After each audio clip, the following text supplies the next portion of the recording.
আপনাদের কি মনে হয়? আমি তো আগেই হয়তোবা বয়ানে বলেছি যেই কাবা প্রথম নির্মাণ হয়েছে আসমানের উপরে ফেরেশতাদের হাতে জান্নাতি পাথর দ্বারা। এই কাবাঘর পরবর্তীতে আব্বাজান আদম পূর্ণ নির্মাণ করলেন, এরপরে আব্বাজান ইব্রাহিম পূর্ণ নির্মাণ করলেন। এই কাবাঘর কি আমার আল্লাহ এত সহজে ধ্বংস হইতে দিবেন নাকি? কথা বলেন, এত সহজে ধ্বংস হইতে দিবে? আল্লাহ পাক এই কথাটাই কুরআনে এনেছে। আলাম তার নবী, আপনি কি জানেন না কাইফা ফাআলা রব্বুকা, আপনার রব কেমন আচরণ করেছিল বিআসহাবিল ফিল, ওই হস্তি বাহিনীর সঙ্গে।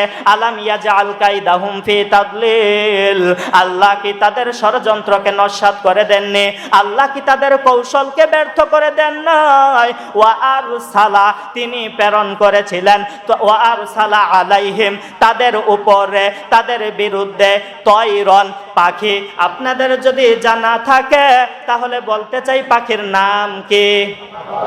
পাখির নাম কি? সবাই ভুলের ভিতরে আছেন। আবাবিল নামক কোনো পাখি নাই, আবাবিল নামক ইতিহাসে কোনো পাখি নাই। আরে আমি তো কোরআন হাদিস কইরা তারপর কইতাছি, স্বয়ং নিজ চোখে যিনি পাখি দেখছে তিনিও কি পাখি চিনতে পারেন নাই? নবীজির দাদা আব্দুল মুত্তালিব হেরা গুহায় দাঁড়াইয়া দেখতেছিলেন, হঠাৎ করিয়া আরব সাগরের উপর থেকে এক দল ঝাঁকে ঝাঁকে পাখি আসতেছিল। এই পাখিগুলো দেখিয়া তিনিও বলতেছিলেন, এটা কি পাখি? দুয়েল হবে না? কই দুয়েলের চাইতে একটু বড়। এই রকম চিন্তায় পড়িয়া গেছেন।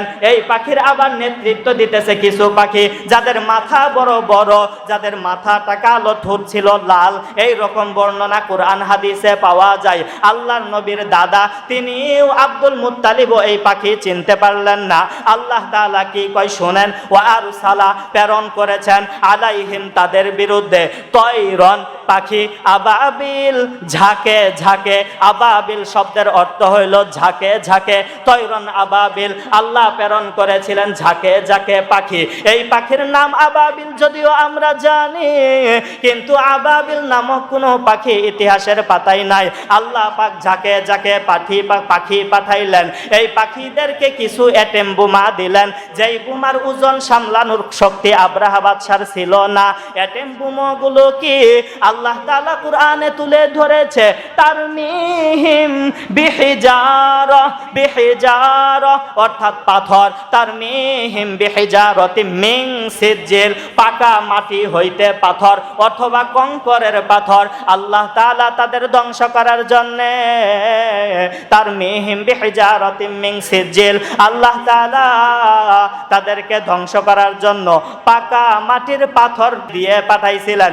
দুই পায়ে দুইটা, একটা মুখে, মোট তিনটা করে তাদের হাতে বোমা দিয়েছিলেন। এই বোমাগুলোর পাওয়ার জানেননি?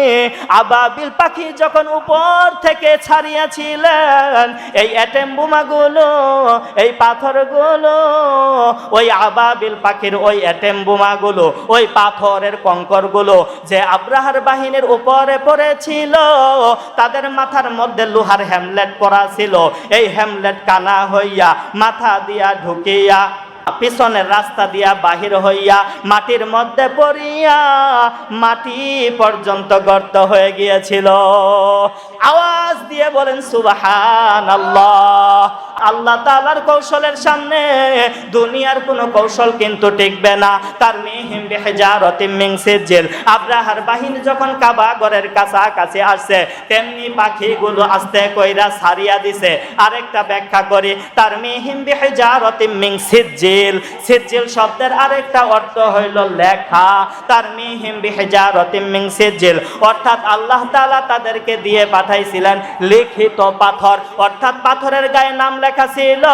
কোন পাথরটা কার উপরে পড়বে ওই অবস্থাতে পাখিগুলো যেই পাথরে যার নাম তার উপরেই পাথরগুলো নিক্ষেপ করেছে। বলেন সুবহানাল্লাহ। অবশেষে কি হইল জানেন নাকি? ফাজা আলাহুম, তাদেরকে করিয়া দিলেন কাসফিম মাকুল, বক্ষিত ভুসির মতো, চিবিত ঘাসের মতো।